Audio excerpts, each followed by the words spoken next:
I'm now in the elite club of dinghy spearing. Oh, we got a little too lean. Almost fell to my death. I'm Stephanie, and this is Travis. Together we bought a Hunter 42 Passage that we call Jibsea. We sold almost everything that we owned and moved aboard. After living on Jibsea through a Toronto winter, we decided that we had to get down south.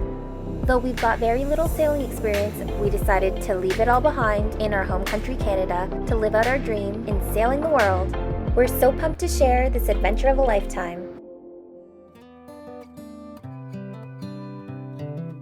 This is a good a day as any to start the rebuilding of life. Motors off and we're sailing! When the old one's gone under the knife. This is our recommended route right here. As you can see, it goes through some pretty shallow spots, even like almost to 3 feet. And there we got a southeast wind and wave, so Crested shallows right in front of us. we see a lot of waves breaking through here, so we decided we'll just go around it. Friends on catamarans took the detour and went around it. Pretty sure we should do the same since we draw more than them, and you clearly see the little white caps cresting over the shallows. So good thing we didn't decide to weave through. This morning has a clearer light as any to see the horizon in the far. Oh, we got a little too lean. Everything fell. Flower fell. Flower fell out of that cupboard.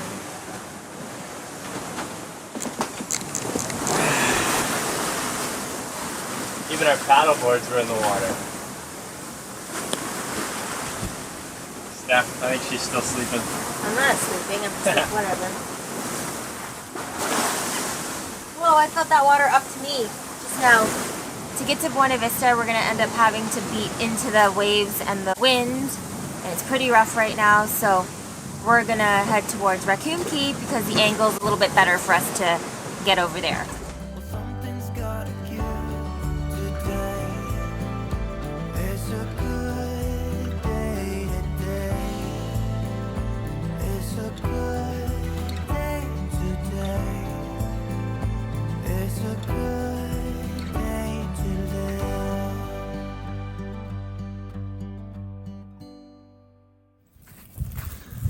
Just having a little garbage fire here on the beach. That's what everybody does in this anchorage.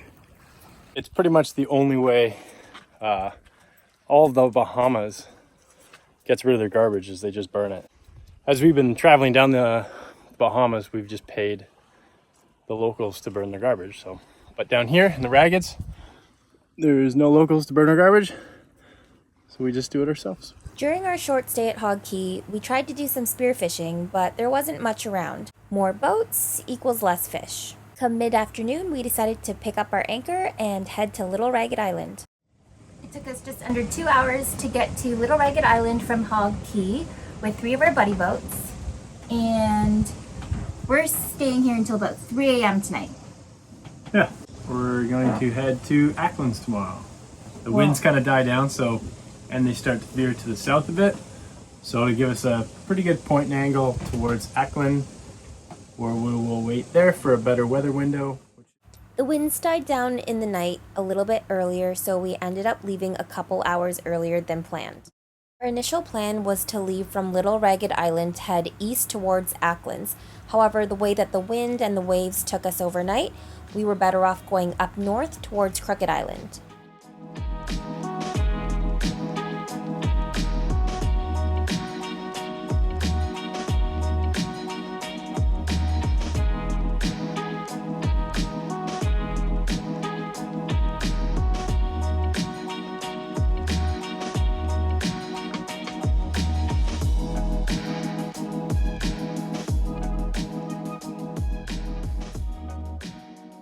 Canadian is this?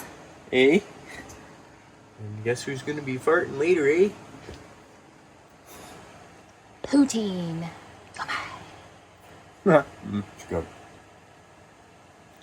Gonna be stinky tomorrow or tonight. When is it not stinky? But it's gonna be real stinky tonight, eh? How about that? How about that, eh? Hey, we ain't letting any gravy go to waste on this boat. Disgusting. It's like a brown, It's actually disgusting. chocolate pudding. Probably looks like our septic tank too. Does that make you feel better? That totally put an awful taste in my mouth thinking that. Breakfast is served. I'm starting Crepes. to feel heavy after last night's poutine and this morning's crepes. Yeah, I folded them different this time, and that's condensed milk on top. Look how cute that looks. I know. Only the best for you. Thanks, babe. Sometimes, and other times I into it. Just spit. Wouldn't put it past you. Me neither. That's why. Bird Rock Lighthouse is on the northwestern point of Crooked Island and is separated from the mainland by a narrow waterway, so it's accessible only by boat. It stands 112 feet above sea level and is situated on a key just off of Pittstown Point. The lighthouse was constructed back in 1866 and it became operational 10 years later in 1876. Andy, who we met and you'll see later on, told us that he had a family member who was a lighthouse keeper and that it stopped operating back in 1972. These are not secure at all. Alright, dude. You going up? The great go up? We're going up. We're missing a lot of stuff here. Look at all these batteries. Need batteries? Missing a couple steps here. Marine batteries. Whoa! Here. That step's not secure. Here. Almost fell to my death. I stepped on that right here. I was holding the phone. Try to hold on to something! And I stepped right here, or with this foot, and I fell through. And I grabbed with one hand. I threw my phone out of the hand and just grabbed it. And I held you and I pulled you up. Yeah. Jesus! Look at all these batteries though. That was a moment, wasn't it? Yeah, you almost died. Sakes, man. Are you okay? You need like a tetanus shot after touching this metal.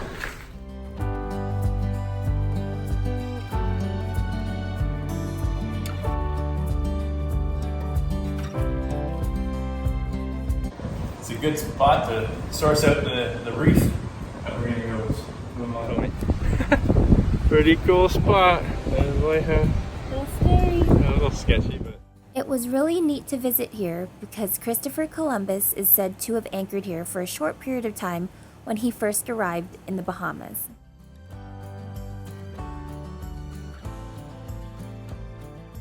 So would you say you owe me your life? I saved you. I owe you my life. Couldn't look at You didn't save me. You were Hey, just you were dangling, you were just there in an instinct to grab my other arm, which was really good. so I saved you. You helped save me. So you're forever indebted to me. Yes? Say it. Say the words.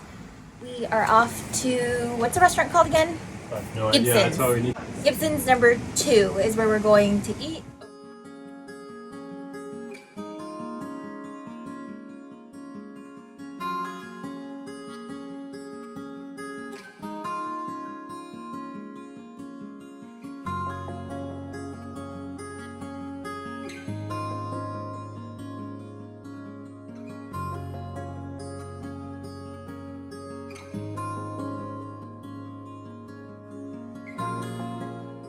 We had a delicious family-style lunch here, and the food just kept on coming.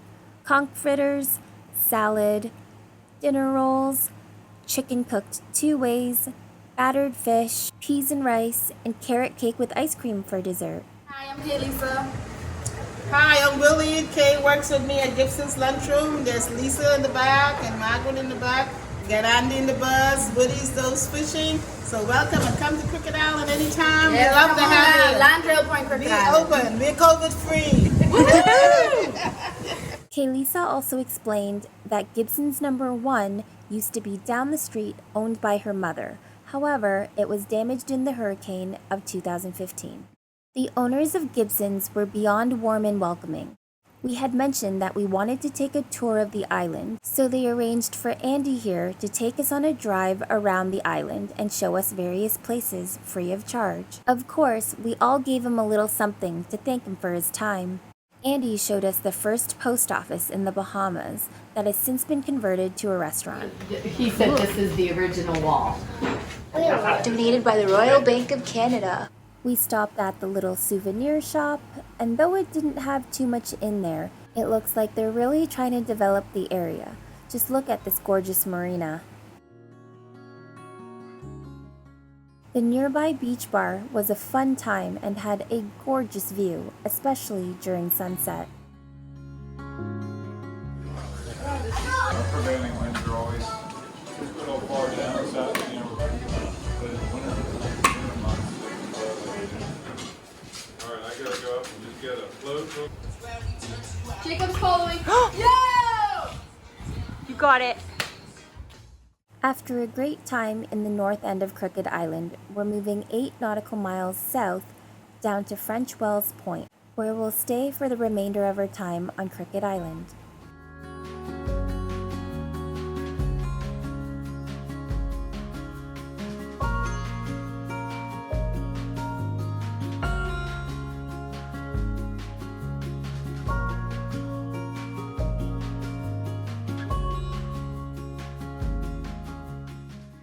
Nearby on Long Key, we heard that you could find flamingos there. We read that you could find them at Flamingo Bay on Long Key, but they've since relocated. A bit of a dinghy ride, but 6 nautical miles later, we found them.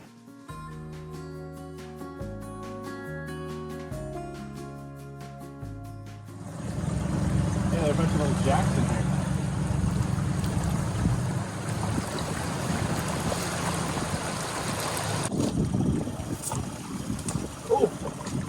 Oh, grouper. It's like this big. Oh yeah. So you think they're yellowfin tuna in the mangroves? Well, you never know. They look like a tuna. What?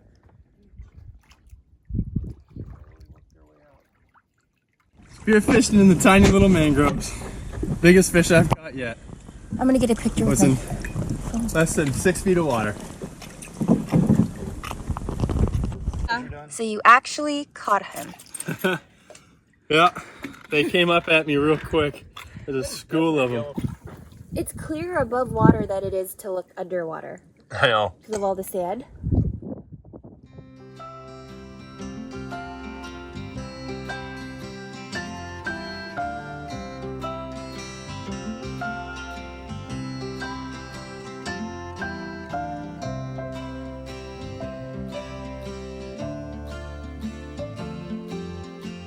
You got him? Oh, we were pretty close. Wide. So the guts, maybe. The guts, 49 pounds. After spearing a fish this size, we've come to realize just how much we actually need a proper cutting board to be mounted on the back of Jibsea. As you may have seen in our previous video, the laying fish on the back of Jibsea while knelt in an awkward position with sharks around probably isn't the best. So we're very thankful to have amazing friends who invite us on their boat and let us use their stuff. Honestly, that's the best part about being here though. If you drop something in the dinghy, you can see it. Whoops.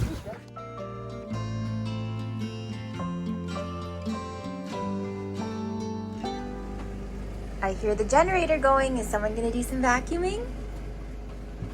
It's back. Sweet. And in the meantime, I will prepare some of our lunch. That's the yellow jack Travis speared in the mangroves. Almost 9 pounds. It was 8.5 without the guts. Okay, so it's probably close to 9. You cook the rice and then I'll barbecue the fish. Sounds good. And you said you were gonna vacuum. And I'm gonna vacuum. Sweet and deal. I'm gonna do like a wipe down because there's a lot of salt everywhere. So we'll try it with a little bit of teriyaki sauce, and then for dinner probably, I don't know, I just like herbs and seasonings on it. So we'll do that. So we're gonna do teriyaki with rice first. So we've got these ones kind of marinating right now. We've got little we're Fish gonna bites. deep fry these for the barbecue, the bonfire later. And what are you gonna do with these ones? I don't know. If those ones turn out good, maybe we'll do that. If not, I just want to do like salt, pepper, paprika, garlic.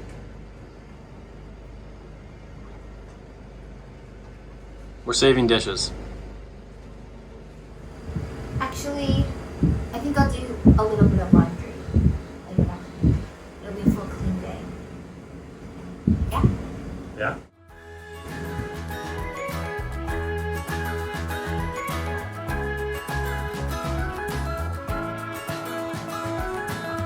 So you thought you got it made for easy living, slipping out the back door. But it's not what you're made for, and there's nothing that is too late for. How is it?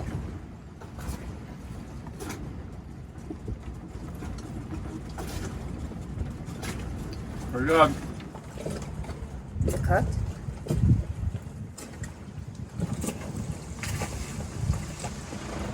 This marinated little piece of chicken. What? It's fish. Right, it's fish. It looks like chicken, actually. So we're gonna go have a beach fire, and we're gonna bring some chicken. Yellow jack, fish bites, battered. Yellow jack.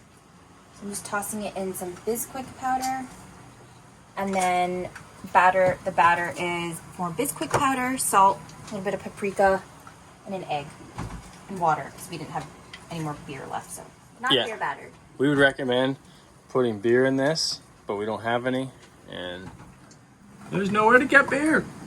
But they'll turn out delicious. I'm making a little bit of tartar sauce to go with it. These look awesome. Just looks really good.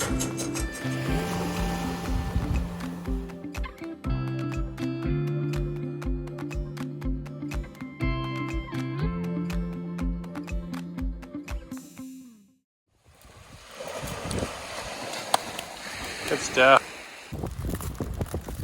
Look at that. Walking that 3 feet past it. Oh, nice. Slight perm. Slight perm. Our friend was processing a conch that he caught, so we got a little demo. He says, let me go, let me go. Come on out, dude. Oh gosh, I want to see this, Travis.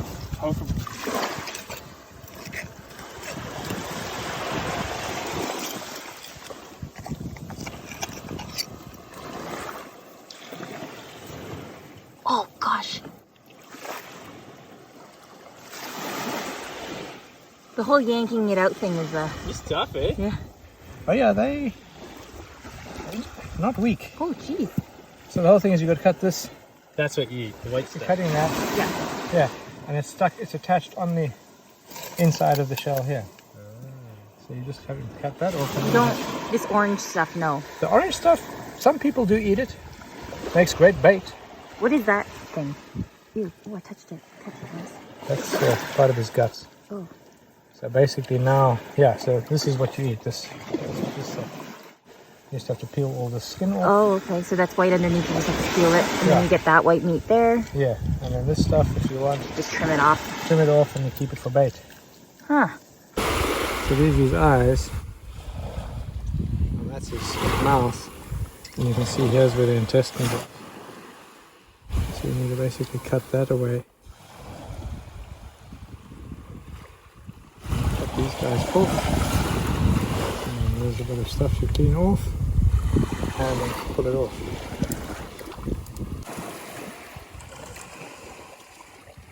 And cut this little end off the foot as well. But basically there we get all the skin off. You tenderize it and slice it. Use that as a handle when you tenderize it. So you can lay it flat and you can whack it on a board. Skin. And then you want you the nice white meat. So we'll trim that off with a knife and slice it up. Fresh conch. We're going on a night snorkel. Are you excited? Super excited. It's the first time ever swimming at night with a flashlight. Our neighbors have some flashlights, and we're gonna go see what comes out at night. Pretty sweet. Are you gonna come night snorkeling? Yes. Yeah? Yeah. I think the scariest part will be jumping in the water when it's dark. Well, we have a full moon, so it's nice that we get a bit of light. And the nice other thing is we haven't seen any like big sharks. Like Here, yeah. I wouldn't go night snorkeling at Flamingo. Oh yeah, Like not where in we the kept Jumentos. seeing shark in the Raggeds. Yeah, and it's a shallow reef, so I don't want to miss out on the opportunity. So I will check it out. But I might hang out on the dinghy, so we'll see. She's gonna catch her first lobster by hand. No.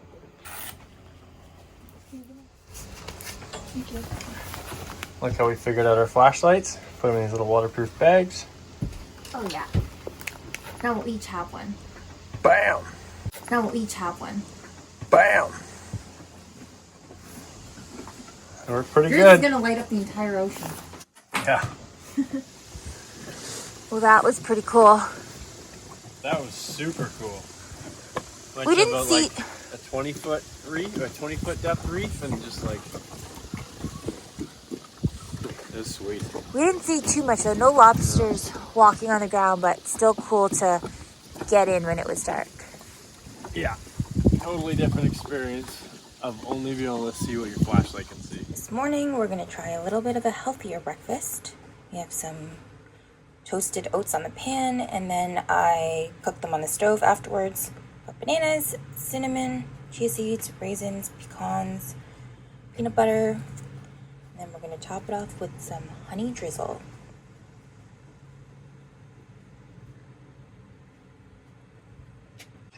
Wonder if you'll like it. It's a little healthier than your normal. Yeah. Looks delicious. Can you identify everything in your bowl? Peanut butter, walnuts, raisins, poppy seeds, and we got some oatmeal. No, those are chia seeds, not poppy seeds. And those are pecans, not walnuts. And there's cinnamon and honey. Cool. Thank you. It's good. Too bad we didn't bring our GoPro. We didn't think that it would be illuminated enough for us to see much, I guess, through camera underwater last night when we went night snorkeling. But it was really cool. It wasn't as scary as I thought it was going to be. We didn't see any lobster crawling on the ground, though, out in the open. There wasn't too much life in the coral where we're anchored or close to where we're anchored. It was also a special occasion last night because we went night snorkeling and I had to take a shower late. I got to use a hairdryer for the first time since last year when we left the marina. I plugged it into the generator and I don't know if it could really take it, but I had to use it on a low setting, so it feels nice to be able to dry the hair. We're heading to Turtle Sound this morning, which is supposed to be a bigger mangrove area and it's supposed to be really pretty. One of the most pretty mangroves in the southern Bahamas we've read, so we're excited to check that out. 7.5. But you ain't clear enough to spear anything. I don't know about the most beautiful. It's really. We got palm trees. I think the one yesterday was prettier. Yeah.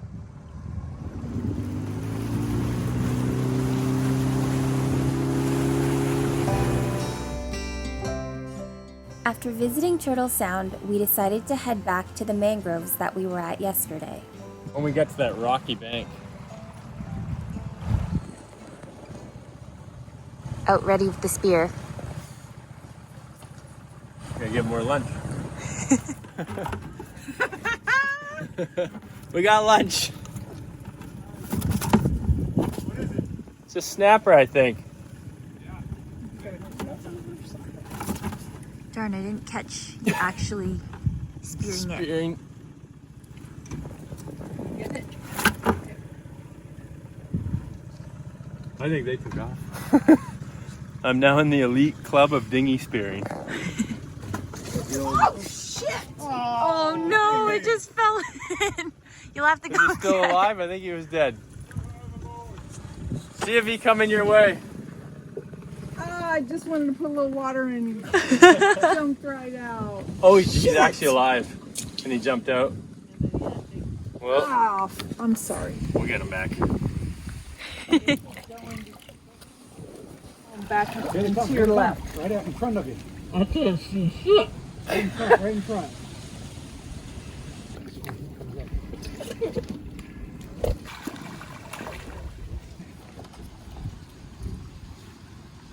Probably all under that rock.